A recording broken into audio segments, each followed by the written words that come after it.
السلام علیکم. جیسا سلام بھائی نے تعارف کرایا، میرا نام نوید ہے اور قاری صاحب نے کہا تھا مزید تعارف کرائیں، تو میرا مزید تعارف یہ ہے کہ یہاں جو صبح کلاس ہوتی ہے اس میں کچھ سیکھنے کی کوشش کر رہا ہوں. جناب آج کا موضوع شروع کرتے ہیں. اس سے پہلے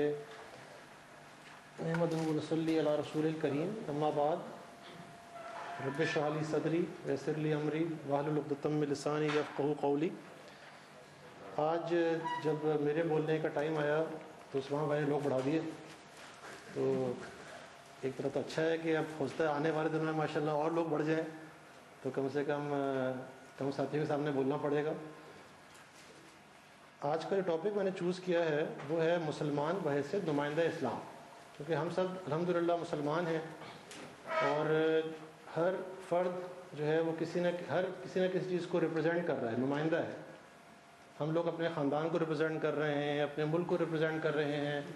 اور بالآخر ہم سب دنیا کے سامنے دین اسلام کو ریپرزینٹ کر رہے ہیں. تو اس حوالے سے ہم نمائندہ اسلام ہیں اور اس حوالے سے ہماری خاص کر کے کیا نمائندگی کے فرائض اور ذمہ داریاں ہیں اس کے اوپر میں کوشش کروں گا تھوڑی سی روشنی ڈالنے کی.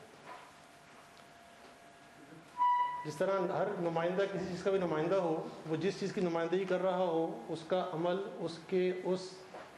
جس چیز کی وہ نمائندگی کر رہا ہوتا ہے اس کے اوپر اثر ڈالتا ہے. اس طرح نبی کریم صلی اللہ علیہ وسلم کا ارشاد تعالیٰ ہے، اس کا مفہوم ہے کہ سارے مومنین ایک دوسرے کے جسم کی مانند ہیں اور اگر جسم میں ایک آنکھ میں تکلیف ہو سارے جسم کو درد ہوتا ہے. بالکل اس طرح اس کا جو ہم عام طور پہ مطلب لیتے ہیں وہ یہ کہ اگر مسلمان کسی جگہ بھی پریشان ہو تو باقی مسلمانوں کو بھی ان کی پریشانیوں میں فکر مند ہونا چاہیے. لیکن ساتھ میں اس کا ایک مطلب یہ بھی ہے کہ اگر کسی ایک جگہ پر کوئی ایک مسلمان ایسا عمل کر رہا ہے جو اچھا ہے تو اس کا اثر باقی تمام مسلمان ایز اے قوم ہے اس کے اوپر آتا ہے. اس طرح کوئی برا عمل کرتا ہے تو وہ اس کا اثر بھی جو ہے تمام قوم کے اوپر آتا ہے. لہٰذا مسلمان کا انفرادی عمل کم انفرادی نہ سمجھیں، بلکہ وہ انفرادی عمل جو ہے وہ تمام مسلمان جو دنیا میں جہاں کہیں بھی ہوں اور اسلام بحیثیت دین اس کے اوپر ایک اثر ڈال رہا ہوتا ہے. مسلمان فرد کو جب ہم نمائندہ اسلام کے طور پہ دیکھتے ہیں تو اس کی جو بھی نمائندہ ہے اس کی حیثیت سے ہمارے کردار اور اثرات تو بہت سارے ہیں کردار، لیکن یہاں پر ہم نے صرف جو ہے وہ 3 یا 4 جو ہے وہ جو اس کے کردار ہیں اس کے اوپر روشنی ڈالنے کی کوشش کی ہے. اس میں سے پہلا جو ہے وہ ہے کہ مسلمان جب عالمی حیثیت، جس کا مطلب ہے کہ جب نان مسلموں کے سامنے کسی غیر مسلم فرد یا غیر مسلم قوم یا غیر مسلم ملک کے اندر جو ہے وہ ہوتا ہے تو اس کی جو ہے وہ کیا ذمہ داریاں اور اس کی جو بھی ایکٹیویٹیز یا اس کی جو بھی اپنا کارکردگی ہے اس کا دوسرے لوگوں پہ کیا اثر پڑ رہا ہوتا ہے یا دین اسلام پہ کیا اثر پڑتا ہے. اس کے علاوہ معاشرتی حیثیت سے جہاں ہم رہ رہے ہیں دن بھر کی اور رات مستقل جو ہماری مصروفیات ہیں، معاشی حیثیت سے، اور پھر جو ہم ایک مشن لے کے چل رہے ہیں دائی کا، اس کے اوپر ہماری ایکٹیویٹیز کا یا ہمارے جو بھی اپنا معمولات ہیں اس کا کیا اثر پڑتا ہے. جب ذمہ داری کے دائرہ کار کی ہم نے جو جن تین حیثیتوں کی میں نے نشاندہی کی، اگر میں اس کو تفصیل سے کہوں تو میں نے وہی جس طرح پہلے فرمایا تھا کہ ایک تو غیر مسلم دنیا کے سامنے نمائندہ اسلام کی حیثیت سے ہماری ذمہ داری کیا ہے، معاشرتی حیثیت سے عام مسلمان کے سامنے، کیونکہ ماشاءاللہ جتنے بھی یہاں لوگ بیٹھے ہوئے ہیں ان میں سے اکثریت جو ہے باشرہ مسلمانوں کی، جس کا مطلب کہ ہم نے جو ہے وہ ایک عام مسلمانوں کے سامنے بھی ایک اسٹیٹمنٹ دیا ہے کہ ہم دین پر چلنے کی زیادہ کوشش کر رہے ہیں اور ہم جو دین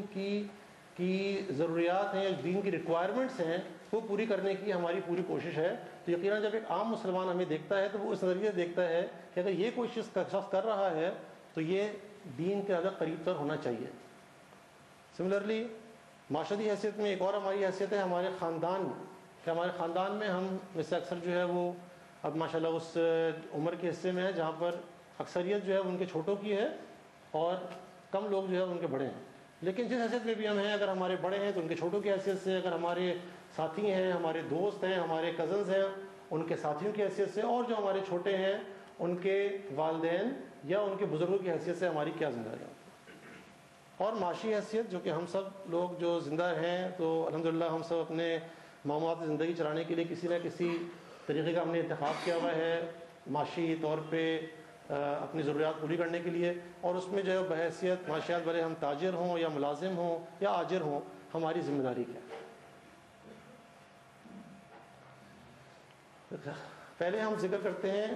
جو ہماری حیثیت ہے ایز اے مسلمان، بھلے ہم بادشاہ ہوں یا نہ ہوں، غیر مسلموں کے سامنے ہماری کیا جو ہے وہ ذمہ داریاں ہیں، جن کو اگر ہم پورا کرتے ہیں تو یقیناً ہم جو ہے وہ انعام کے مستحق بنتے ہیں، اور اگر پورا نہیں کرتے تو شاید جو ہے وہ ہم کسی کوتاہی کے مرتکب ہو رہے ہیں۔ سورۃ الانعام آیت نمبر 108 میں مسلمانوں کو کافروں کے جھوٹے معبودوں کو برا کہنے کے لیے منع کیا گیا۔ حالانکہ اگر آپ دیکھیں تو یہ ایک جائز بات تھی، اس کو کہا جا سکتا ہے، لیکن چونکہ اس کا جو رد عمل کی صورت میں شاید جو ہمارے محترم ہستیاں ہیں، خاص طور پہ اگر اس ہستیوں کو چھوڑ کے بات کریں، حضور پاک صلی اللہ علیہ وسلم اور اللہ تعالیٰ کی